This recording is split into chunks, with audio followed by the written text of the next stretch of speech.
فہیم، سب سے پہلے تو ہمیں یہ بتائیں کہ نئے چیف الیکشن کمشنر اور ممبران کی تعیناتی کا طریقہ کار کیا ہے؟ بہت شکریہ فرزانہ۔ 26ویں آئینی ترمیم کے بعد کیونکہ ایک اجازت دی گئی تھی کہ جب تک نئے چیف الیکشن کمشنر اور ممبران کی تعیناتی نہیں ہوتی تو موجودہ چیف الیکشن کمشنر جو ہیں وہ کام کرتے رہیں گے، لیکن 26 جنوری 2025 کو chief election commissioner Sikandar Sultan Raja, election commission of Pakistan کے ممبر سندھ نثار درانی اور جو ممبر بلوچستان ہے شاہ محمد جتوئی، یہ اپنی 5 سالہ جو مدت ہے وہ مکمل کر چکے ہیں۔ تاہم اب جو گریس ٹائم ہے 26ویں آئینی ترمیم کا، اس کے تحت یہ کام کیے ہوئے ہیں۔ لیکن انٹرسٹنگ بات یہ ہے کہ ماضی میں جب بانی پی ٹی آئی وزیر اعظم تھے اور اس وقت الیکشن کمیشن کی تعیناتی کا پروسیس شروع ہوا تھا، تب جو اس وقت حکمران جماعتیں ہیں انہوں نے اسلام آباد ہائی کورٹ سے رجوع کیا تھا اور یہ کہا تھا کہ جو حکومت ہے وہ پروسیس شروع نہیں کر رہی، وہ پروسیس کو تاخیر کر رہی ہے، ایک اہم ادارہ ہے الیکشن کمیشن اور وہ غیر فعال ہے۔ لیکن اب موجودہ جو حکومت ہے، جب یہ اپوزیشن میں تھی اس وقت تو یہ عدالتوں میں گئی تھی، لیکن اب اس بات کو 21 دن ہو چکے ہیں کہ الیکشن کمیشن کی 2 ممبران اور ایک چیف الیکشن کمشنر 5 سالہ مدت پوری کر چکے ہیں، لیکن ان کی تعیناتی کے لیے پروسیس شروع نہیں کیا جا سکا۔ اسپیکر قومی اسمبلی سردار ایاز صادق اور چیئرمین سینٹ یوسف رضا گیلانی کو اپوزیشن لیڈر سینٹ اور قومی اسمبلی کی طرف سے خطوط بھی لکھے گئے، اور اس کے جواب میں اسپیکر نے کہا کہ میں نے اپوزیشن اور وزیر اعظم کو خط لکھ دیا ہے اور نامزدگی مانگی ہے پارلیمانی کمیٹی کے لیے، لیکن ابھی تک 21 دن ہو چکے ہیں، ابھی تک نہ تو یہ خط چیئرمین سینٹ آفس کو ملا ہے، نہ ہی اپوزیشن لیڈر کو ملا ہے، تو پروسیس شروع نہیں ہو سکا۔ اب طریقہ کار کیا ہے؟ طریقہ کار بڑا واضح ہے، کیونکہ 21 دن گزر چکے ہیں، تو کیا اس کی کوئی لیمیٹیشن ہوتی ہے گریس ٹائم کی؟ دیکھیں، گریس ٹائم کی کوئی لیمیٹیشن نہیں ہے، لیکن جو طریقہ کار ہے نا وہ بڑا انٹرسٹنگ ہے۔ سب سے پہلے جو وزیر اعظم اور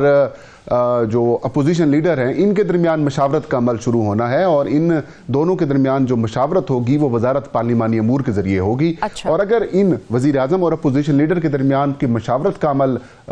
کسی معنی خیز نتیجے تک پہنچتا ہے یا اتفاق رائے ہو جاتا ہے تو پھر یہ 3 نام پارلیمانی کمیٹی کو بھجوائیں گے، اور اگر اتفاق رائے نہیں ہوتا تب ایک پوسٹ کے لیے 3 نام جو ہیں وہ وزیر اعظم بھجوائیں گے اور 3 نام بھجوائیں گے اپوزیشن لیڈر۔ اور پارلیمانی کمیٹی کی جو تشکیل ہے وہ اسپیکر نے کرنی ہے، اسپیکر قومی اسمبلی نے کرنی ہے، 12 ممبران کے اوپر مشتمل یہ کمیٹی ہوتی ہے۔ اس کمیٹی میں 6 ممبرز حکومت سے ہوں گے اور 6 ممبرز اپوزیشن سے ہوں گے۔ 8 ممبرز کا تعلق لیکن فہیم، سوال تو یہاں پر یہ اٹھتا ہے نا کہ حکومت تعیناتیوں کے لیے مشاورت کا عمل کیوں شروع نہیں کر رہی ہے؟ کون سی چیز ہے جو آڑے آ رہی ہے؟